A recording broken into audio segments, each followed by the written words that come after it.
থেকে আমার লাইভটি দেখছেন সকলকে আন্তরিক শুভেচ্ছা এবং অভিনন্দন। আমি হয়তো কোনো ক্যাপশন করতে পারিনি, আপনারা দয়া করে আমার চ্যানেলটিকে সাবস্ক্রাইব করবেন এবং আমার ভিডিওতে একটি লাইক দিয়ে গঠনমূলক সমালোচনা করবেন। আমি সচরাচর লাইভে আসি না এখন আর, কারণ মানুষ নেই। অপাত্রে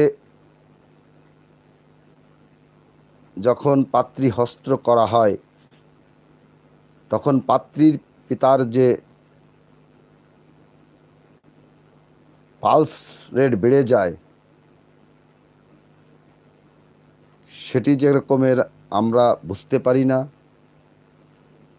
সেটি যেরকম আমরা বিবাহর আগে জানতে পারি না, আমাদের বাংলাদেশের অবস্থা তাই হয়ে গিয়েছে। আমরা ভেবেছিলাম যে জুলাই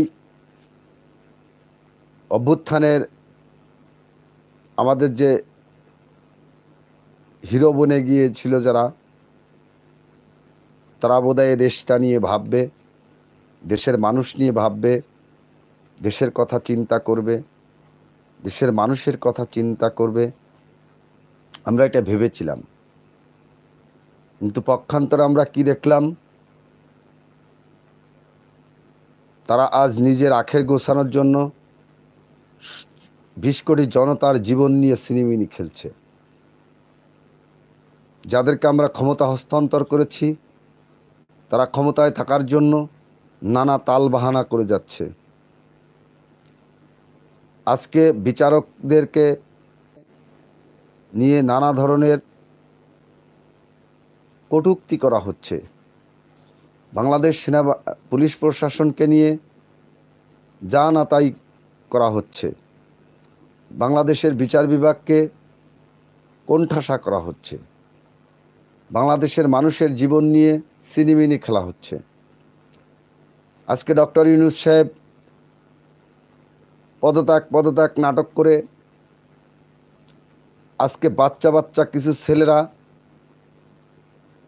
এরা কাদের কথায় কি বলছে, নাকি হঠাৎ করে তারা এত বড় দুর্নীতিগ্রস্ত হয়ে গেল, যাদের পিতারা তাদেরকে ঢাকা বিশ্ববিদ্যালয়ে পড়ানোর খরচ দিতে পারতো না, তারা যখন 7 কোটি 7.5 কোটি টাকার গাড়িতে চড়ছে,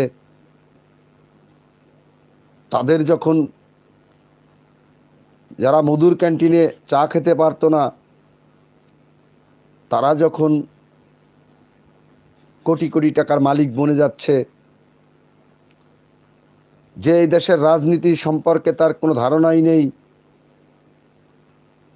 যে রাজনীতি কী জিনিস সেটা সে বোঝেই না, সে যখন রাজনীতির বুলিয়া ওড়ায়, তখন আমাদের মতো হতভাগা জাতি আর হতে পারে না।